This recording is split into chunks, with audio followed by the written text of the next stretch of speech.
Hello everybody, welcome back to my channel. My name is Becca and we are joined again with Shota from Tank's Green Stuff. How's it going, everybody? Pleasure to be back. Today we're going to be talking all about composting. So we visited the composting facility this morning to talk about, large scale composting. So I'm going to be inserting that as we discuss things. And then we're going to be also dialing it down and zooming in or out to see what you can do at home to accomplish a similar goal. So let's talk about just what is composting and who is it relevant to?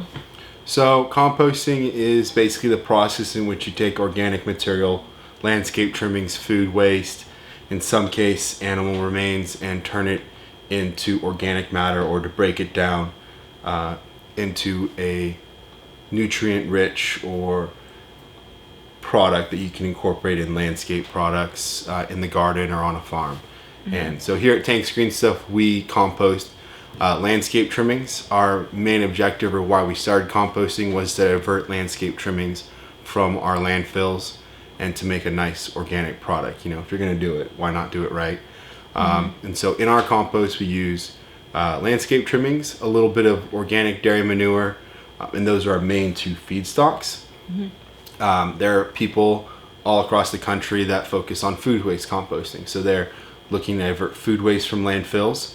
There's also folks that just compost manure, or they're composting manure because they're on a dairy and they compost the manure and then they can apply that to their crops in order to feed those dairy cattle. So it's just food and landscape waste being used. Right. Being used instead of being just thrown away. And then I guess the last one was animal remains. Mortality composting is basically composting the bodies of animals and disposing of them in an environmental and safe way, because composting allows us to break down those bodies and to break down those pathogens. So there was like a huge spike in mortality composting when there was the bird flu epidemic. So like our last compost turner we actually bought from a chicken farm. They'd used it for their mortality composting because they had to clean house and basically get rid of all the chickens as a precaution for the bird flu. Yeah. And so that's another common application, but one that's not talked about a lot. Yeah, I've actually never heard of that before until right this second. I feel like Missouri would have a lot to offer because of roadkill. Yeah. There are places where they do compost the roadkill, because there's really three ways to get rid of bodies.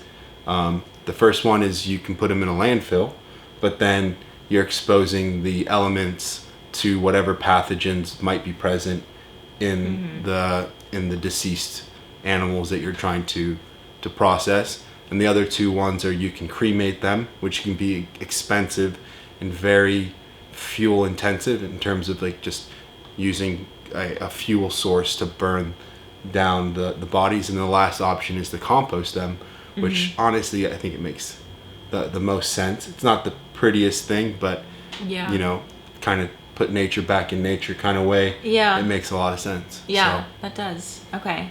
Well, that's an interesting thing that I wasn't expecting. Okay. Composting is for the garden, for home landscaping and things like that, house plants.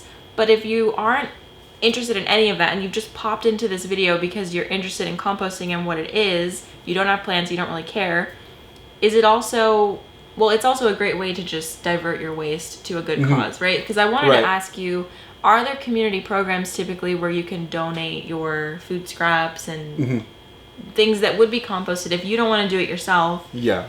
Are there places you can take your stuff to? So a lot of municipalities have been bringing on more and more compost programs, or at least organic waste disposal programs. Like the city of Tempe has a program for disposing of your organics, your greens, so your lawn clippings and your tree trimmings. They compost those. The city of Tucson is partnered with the University of Arizona Compost Cats, and that's originally where I started out composting, and they focus on food waste. And while most of these programs and things aren't free, there's usually a tipping fee or a pickup fee. In the municipal cases and even our own, those fees are pretty minimal, but it allows communities to divert all that organic material out of landfills. And why that's really important is because not only are landfills expensive to open, expensive to close, but methane gas or the greenhouse gases that are put off by those organic materials, we can easily avoid doing that just by composting them and putting them back into the soil and keeping them out of the atmosphere. Okay. And so those are a couple key reasons. If you're not into compost and soil and gardening, it's just a great way to manage waste. I mean, it's just, it's nature's way of doing it, and we're just doing it on a larger scale. Like in the forest, if a bear poops, it gets composted. If a body gets eaten and gets left there, food scraps, gets composted. It goes back into the soil, opposed to being put in an anaerobic pit. Okay. So it is what I'm thinking to myself, like when I don't compost, because obviously I eat food, so I've had food scraps my whole life, and in my mind I'm like, well, I don't really need to mindfully compost this because it will just compost on its own. Right. So like there is a difference then. Right, because if your food scraps go to a landfill, they are going to decompose or compost, but they're going to decompose in a anaerobic environment that's without oxygen, in which case they start to produce greenhouse gases, and those can leach up through the landfill and end up in the atmosphere. Although a lot of landfills like ours here, just over the corner, we collect that. Actually, the city of Tucson collects the off gas from our landfill and manages that. But aside from that, it's a lot easier just to keep it out and put it back into the soil to start off with. Again, landfill space is huge. Like here at Tanks, to keep landscape trimmings out of our landfill, we started composting about 10 years ago. And as you're going to see here in just a minute, we do windrow composting. So that basically means we lay out the green waste in windrows, and we turn it using a big auger type deal, which make a lot more sense in just a minute. And that's one type of industrial composting. The second most common process for industrial composting is aerated static piles, or simply just leaving stuff in a pile, making sure it's aerated. Usually this is done with a fan system, pushing air up through a pile, and then just spraying it down with water to make sure there's moisture. So those are the two different kinds of industrial composting that you'll most likely see. And that kind of plays into what we're going to go into next, which is how you can kind of apply those in home composting. So, hold on, question. So this big pile method, how do you get the air underneath? Is it on like a vent? So basically, either you have vented floors where you're pumping it up through the floor. A lot of places they'll lay pipes. So they just lay pipes down. They'll put the green waste or whatever organic material they're composting on top of it, and then they'll pump air through them, or they'll pull air out of them. Okay. To make air fall or move through the medium, either way. So they're not turning it at all? No. Every once in a while, they'll flip it and stuff, but for the most part, they're not touching it. They just let it sit. And that's the big part about turning, is we're adding air, where in a static pile, they're going to be pushing or pulling air through using a pump, but they're not going to be touching the material. And no water? They do water it with just basically a sprinkler system. Okay. So this is not what Tanks does. They do the windrow systems. Exactly. Which we will insert all of that footage here from when we toured the facility. That makes it seem like it's a building. When we toured the grounds. Yeah. Earlier this morning. Exactly. So we'll talk about that right now. Before we get to Shota explaining how all of this works, I wanted to give you some context for what we're looking at on a large scale. So each one of these windrows looks like this from above. They're very, very large rows of compost in different stages. So each pile, each row is in a different stage of composting. And for this first clip, we're going to be starting over here. All right, so this here is our compost trommel. This is what we use to screen our organic compost. Basically here in the center, we dump our compost with a loader that comes out of our windrows, and the oversized pieces that we don't want in our compost are screened out and come out over here on this end. And then our finished compost, our 1/4 inch minus fine screen compost, comes out over here on this end. And so basically this is the final manufacturing step of making our compost, is basically taking out all the oversized pieces and making it nice and fine. This right here to your right, Becca, is our pile of unscreened compost. So this material here, you can see it's a little chunky. It's ready to go into the trommel.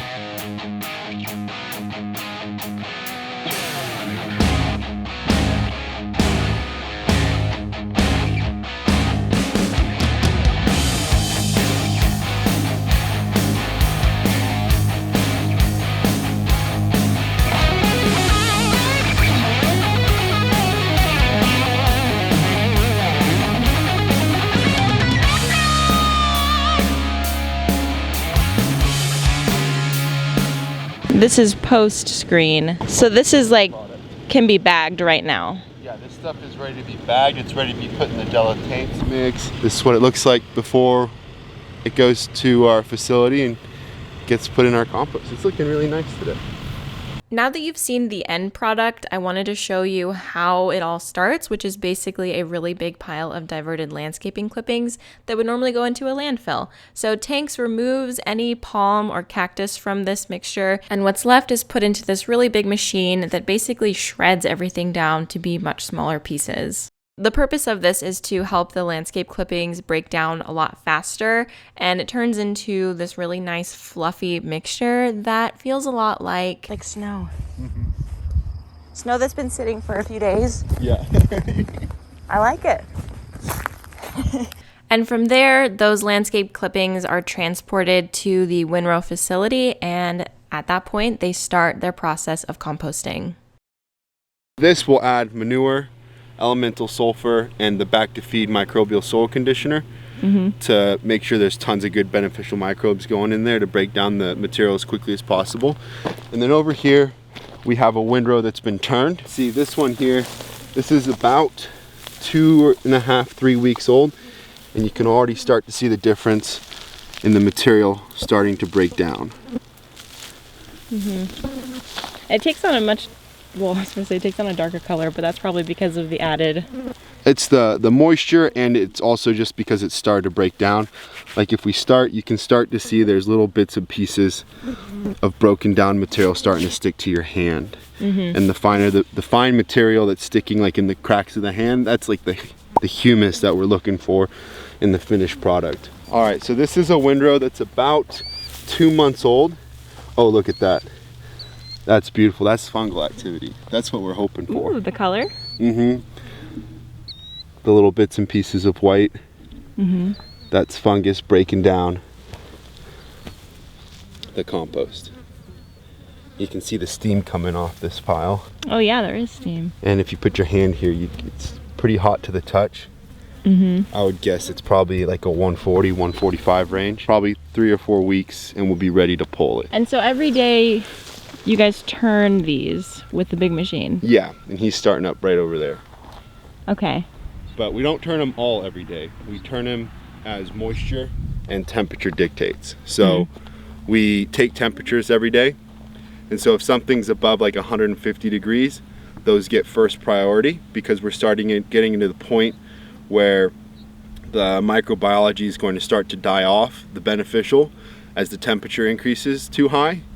And then if it's below like 140, we tend not to touch it at all unless it needs moisture. And so turning gives us an opportunity to aerate it, releasing all the gas that's built up inside, releasing the temperature, incorporating air and water, which are the two other ingredients needed for microbiology to break down the green waste. Okay. So it's really microbes that are doing all the work here. Yeah, it's the microbes and the fungi that are doing all the work. And our job is basically to keep an eye on them and make sure they have everything they need. You're like hosting the party. Like they're like, they have their drinks and you keep showing up like, can I get you anything? Right, we just go by, check them out, make sure they're doing good. Now we take a look at a pile that is ready to be screened right now. As you dig in, oh yeah, you get all this nice fluffy material. So all these like little bits of rock, big chunks of wood are going to be screened out in the trommel, and we're going to be left with a nice, beautiful material. Next, we're going to talk about windrow turning, which is done with this really big machine that basically pulls the compost windrow inside out. So the breaking down is happening on the inside of the windrow, and in order to get everything even, you have to turn things inside out. Not only does it pull the windrow inside out, but it also brings in air and moisture. As you can see, there's a little sprinkler system at the top there. Right through here, you have kind of the chimney. And so this is where the heat kind of rises up from the center of the windrow going up. And you can see the fungal activity that kind of rings the whole outside here. And so basically the heat builds up here and works its way up through the top here. Wow. And it's kind of the inner workings of a compost windrow. You can see just fungal activity. Yeah. So it's kind of like a ring right here, fungal activity. And then the heat's in the center. Yeah, the heat comes up like this. So it all comes up through the top. If someone was composting at home, turning their compost is just flipping it like with a rake. Just with a shovel or rake, basically taking the stuff that's on the outside of your pile and putting it to the inside, adding water and releasing the gases. So like if you have a home composter that's like a tumbler, right? Basically you're doing the same thing that this is doing, you're just tumbling it in an enclosed space. That's what I have. I have a tumbler. Right, those work pretty good. You just gotta tumble it and make sure there's good moisture but not too much moisture. And I think the biggest issues people have with home composting are gonna be either too much moisture, not enough moisture, not enough patience, or a poor blend of carbon to nitrogen. So your nitrogen are gonna be like your food waste from food scraps from the kitchen, and then your carbon is gonna be like leaves, cardboard. Technically leaves is also nitrogen, but cardboard, wood chips, something like that to absorb the moisture and give it a good balance. The brown. Those are the green and then the brown. And I'm not sure which one's which, honestly.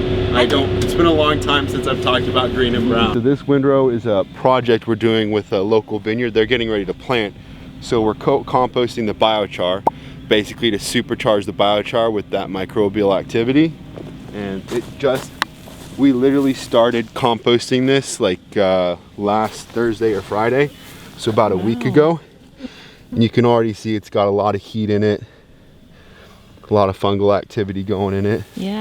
But it's just a really cool material. And why is the heat important? So the heat basically is a sign of microbial activity. So as the microbes transpire and break down the organic material, they put off heat, steam. And so when your windrow is hot, you know that you're composting at a good rate. Our goal is to be at 131 degrees Fahrenheit or above for a minimum of 15 days with 5 turns in it. We generally hit temperatures about 155 degrees for over 60 days. And that ensures that we're breaking down weed seeds, pathogens, all these bugs and stuff that are flying around and laying eggs or whatever into the compost. All those are going to be broken down and basically destroyed during the composting process. And so that's why it's important to maintain the heat. Just means that we're composting properly and that we're breaking down the material thoroughly, and so that way the product can be deemed safe. And so it's part of our requirements being OMRI listed, as well as US Composting Council seal testing assurance, that we maintain those temperatures because it takes care of the pathogens and all the stuff you don't want in the compost. Basically you can be sure you don't have as long as you're hitting those high temperatures. Okay, quickly before we leave, we're looking at a windrow of the fertilizer. Yeah, when we make the super mix, we take our organic compost, we rescreen it to make sure we get all the excess carbon that we can out of it, and then we lay it out into a windrow, and then we just systematically incorporate all the other organic ingredients, and then we co-compost it and let it cure, and then we bag it and sell it. So that's how we make our super mix organic fertilizer. We just take our compost, we lay it out, we add back guano, worm castings, biochar, heat treated chicken manure, kelp meal, feather meal, and all that other good stuff, and let it cure and mature in the windrow before we bag it up and sell it. And how much longer is that process? We've got about a week or two, and we're gonna put it in a truck and take it over to Speedway, and then it goes through one more process. We put it through a total mix machine and we screen it there in a smaller screen, and then we're ready to sell. So now that you've seen the large scale, let's talk about how you can apply that to your home, because I know that when I first saw all of this, nothing stuck. Like, I was telling Shota that I knew what was going on, but I didn't understand. Like, I could repeat what you were saying, kind of understand it, but now that I've had a year or so of thinking about this and mulling it over, I think I understand it now. So on a smaller scale, how can we achieve this? So let's talk about like medium scale. So people who have a garden, they have a yard, they have the space to make a pile. And then right after that, we're going to talk about what that looks like maybe in an apartment or something much smaller. So okay, yeah, that sounds good. So most common, the easiest one, and this is how I grew up composting, is basically you get a space or a container. At my house growing up, we had a cage that was about 5 feet tall, and it was 4 foot by 4 foot. And we'd just take the compost out there and dump it. We'd gather the leaves and we just put it in there. And this is kind of a version of the static pile where we're not going to touch it, we're not going to turn it, we're not going to water it in this particular case. We're just going to let that sit there. and we'll let it sit and we'll fill it up for years and years and years. And every 2 or 3 years, we'll stop filling it up and we'll let it sit. And then we'll just take it all out, grind it up, and put it in the garden. And that works pretty well. Just over time, stuff is going to break down. The rain's going to hydrate it, and it's just going to break down. And that's pretty common. That's kind of the easiest, most passive way to make sure that your food scraps aren't going into a landfill and being composted. It's just to do a static pile where you have a space in your yard that you're throwing it and then processing it at a later date. And you can screen it, you can grind it up, you can chip it. You know, it really depends on how ultimately you want to end up using it. The most common that you'll see at like community gardens or people who've got a larger spaces, they'll have a multiple cell composting system where they'll have a couple of cells made up of pallets or bricks. Basically, you create a 4 foot by 4 foot space. You'll have a pile that you're working on, you'll have a pile that you're curing, and you'll have a pile that's empty that you're just starting. And so it's similar to a static pile, except in this case, because of the design, you can go in there and you can spray it down with a hose. You can take a shovel or a pitchfork and fluff it up and turn it, much like we do in the windrow system, and then you're going to screen it or just use it as is. And so those are kind of the two big ones most likely see in on that kind of medium scale if you have a decent sized backyard or your community garden or a small farm or something like that. Okay. And when you say screen it, do you just mean like literally putting it through like a screen type of thing? Yeah, just like putting it through like a sieve. Some folks will make like a little trommel thing. Really depends on how much material you're processing. And the whole point is to maybe pull out some of those avocado pits, make sure that you're not putting in anything that's not broken down, and getting the richest and finest material out of your home composting. So what you don't want to do, what I feel like I see so often is people just putting like raw food and materials in their beds. You know, sometimes it's recommended to put coffee grounds just straight onto your plants, your house plants, which I don't recommend personally. It's too high in, like it's too concentrated, I think, right? Isn't that the issue with it? Yeah, it can be high in nitrogen. It can also just be a little rich. It could also cause just all kinds of little issues. It's just not ideal to just put them straight on. Like growing up, we definitely threw coffee grounds right into the garden bed. Being nitrogen rich and being in a large open space outdoors, it wasn't as big of a deal. But with a tiny house plant, just inside it's just a little bit harder to stomach. I'm sure there's a way to do it, and I'm sure there's a reason it's really not a good idea. But you know, for coffee grounds, I collect them at home and I just put them in one tub by itself, and I just have a big tub of coffee grounds that I'm just experimenting with it. I don't know. You don't have to do that at home because I'm just doing that because I'm messing around. Yeah, putting your banana peels on top of your house plants. Not recommended. Yeah, because it's not gonna break down, and it's gonna attract pests. Yeah. Right. Like we have a lot of houseplants at my house now, thanks to Becca and the partnership we have with her. And fungus gnats are something that come up a lot. But honestly, we don't have them that bad. Like the worst of the fungus gnats happen when I leave my compost container in the house and we're like gone for like a 3-day weekend, and we come back and the food waste like attracts the fungus gnats into that area. And aside from in the kitchen, don't really get that a whole lot. Yeah, we just had a really bad fruit fly infestation. Yeah. Because fruit flies will do it too. That was my fault. I didn't realize in the new environment that like animals would come into our garage if I left it open. So we leave our trash in the garage like most people do, and like raccoons tore open the bags and there's just like food everywhere. And I was so irritated that like I left it for like a day, which I shouldn't have done, and then like a bunch of fruit flies like invaded. It's quick. And like that never happened in Tucson. Like animals would not get into our garage. Yeah. Like I don't know. It's just these things that getting used to. Yeah, it's just so strange. Okay, so on that larger scale, you can do the food waste, you can do the landscape clippings. How like down to a science do you have to have this? Is like 25% this, 25% this, or is it really just like throw things in there and see what happens? There is a science, a ratio to it, but at the end of the day, I just throw stuff in. At least at our house, we have a static pile. Basically, we have a piece of fence that we put into a circle and we throw stuff in there, and we just throw our food waste in there. When I think it's too sloppy, I add some wood chips or some fine mulch to help absorb the slop and to introduce some carbon-rich material into the compost. And so it's just a cycle of making sure that you're balanced. It's not particularly one or the other. It's just if you add a bunch of one, make sure you add some of the other, because you need a little bit of both to make sure that it's composting properly. So if it's too dry, then add some moisture or add some really sloppy, I don't know, what's particularly sloppy food waste, like cottage cheese and leftover smoothie or something like that. Some tomatoes that went bad. But if it's too wet, then you just add some wood chips, newspaper, shredded paper, anything that's kind of like a wood product will do to help absorb that moisture. And maintaining a balance is the most important part, opposed to being really strict about a particular recipe.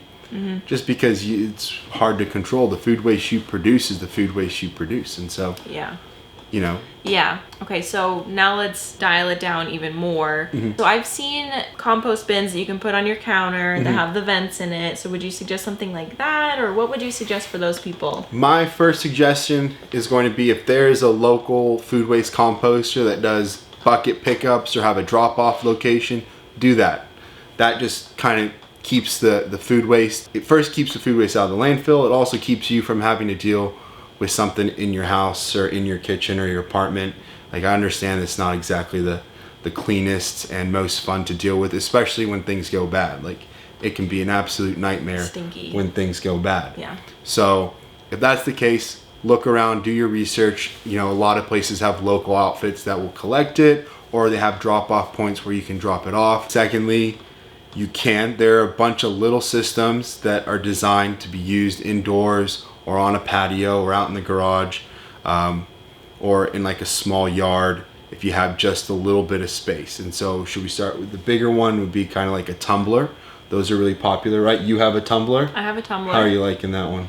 I haven't done anything with it yet because I didn't know, like, I don't know, that there isn't a lot of like brown waste yet that would be small enough to put in there, because like I don't want to put like a I don't know, a stick. That might not exactly work in a system that small. Like, I would need to have like smaller sticks and like leaves. I'm thinking that my brown waste would be primarily leaves, because I feel like the sticks would just take so much longer to break down, and I don't have a shredder to make them smaller like what you guys do. And mine that I bought from somebody is like a DIY thing. Okay. It's just like those blue drums that were out there. I saw them. He just like drilled holes in it and put it on a stand with a pole through the middle. And you just push it. So one of the cons of them is that they're expensive, but if you DIY something, you know, it's a lot cheaper. So for sure. But, okay, so sorry to get sidetracked there.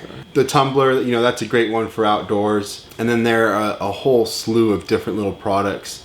Like, we were looking one up called Lomi when we were out at the compost facility, and I honestly have never heard of it and don't know how it works. But there's a lot of cool stuff out there. It's probably worth doing some research to see if some of those are worth trying. The surefire indoor composting that I would recommend if you're really dead set on composting indoors is going to be worms. So vermicomposting. That is a great system. Worms will eat up the food waste and break it down into worm castings, which are super rich and awesome for your garden, for your plants. And you can put worm castings on your house plants. Like, worm castings is one of the major ingredients in our super mix organic fertilizer. So vermicomposting is a great way. And you can either do it really simply in a bucket and just kind of let it do its thing, or there's a lot of really cool systems that range from like $50 to a couple $100 for under the counter vermicomposting setups that allow you to screen and keep the worms and have a little bit more of a system going, or a multiple tray level kind of deals where you can keep it in a closet or in the pantry or out on a porch. My only thing is, if you live in Arizona, watch out, or somewhere that's very hot, watch out for those high summer temperatures and that those worms are insulated, because they're used to being underground in the soil. So when the soil temperature gets up, you know, above 65, 75 degrees, we start to get into a danger zone with worms, where they're going to be looking for that nice cool spot to hide out in the soil. That's the only concern with them, is killing all your worms. Yeah. Which happens every so often when you don't realize how hot it is outside and the worms don't have anywhere to run and hide.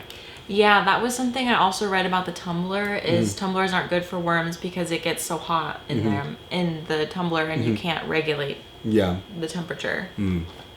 Yeah, I guess being out in the heat, it can just become like, if it's like a dark color, it just becomes like a hot water bottle. Yeah. So. Yeah, okay, so, yeah, I didn't even think about the worms just being able to go underneath your sink. They don't need light or anything. They don't need a whole lot of space either. Okay. And that's a very creative and fun way to do it. It does take some upkeep, but there's tons of information about that and tons of different ways and nuances about making that work in a small space. Okay. And honestly creating a premium product. So yeah. Very good. Yeah, and so using those worm castings, see that this is the thing where it's like, well, the worm castings are great, but it's not a well-rounded thing to use all the time, right? Because you need other things in your fertilizer besides worm castings. Yeah. So it's like a nice thing to put on sometimes in addition to... Yeah. It's a great way to add organic material and nutrients, and you can use it on a regular basis. The problem with worm castings is it's not going to replicate like an organic compost where you have woody mulches and chunks and you have the whole spectrum of the compost, where you start out at the fines and go all the way to the bigger chunky pieces, like, which in our case is a 1/4 inch, that kind of make that full spectrum, where the worm castings are basically just going to be the fines that are really nutrient rich. So if you're just doing house plants, something like that, worm castings are amazing. Realistically speaking, that might be all you need to add to your plants on a regular basis. You know, maybe every once in a while putting something a little bit more rounded in wouldn't hurt for a wider range of elements and minerals, but like the super mix. Something like that. Yeah. But aside from that, it's really a great system. So if your focus is just houseplants and you have a small space, looking into the worms is a great way to go. Yeah. Like at our house right now, I have 3 different methods of disposing of food waste. So the first one is I have a 5-gallon bucket that's sunk into my raised bed garden, and I just throw food waste in there, and I have a bunch of worms in that raised bed, and there's holes in the bucket, and so the worms can travel through the soil, come back to the bucket. You know, it's That's just kind of cool. a free-flowing system where the worms have food. I'm putting food waste in it every couple of weeks. I have a big ring where we're doing just a static pile where we're just letting it sit. And then we also have chickens. So giving the food waste to chickens, they eat it, we get eggs.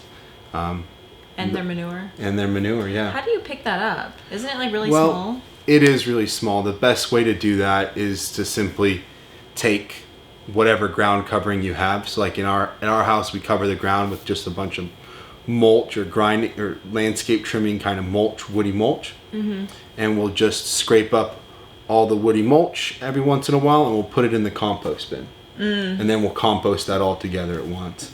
Okay. And that's kind of what we do with that. Okay. So it's implied that there's going to be manure in it. Okay. Especially just animal manure in general. It's nice to know that it's been processed to some extent, or heat treated or composted one way or the other. Yeah. Opposed to just putting directly manure in a raised bed garden.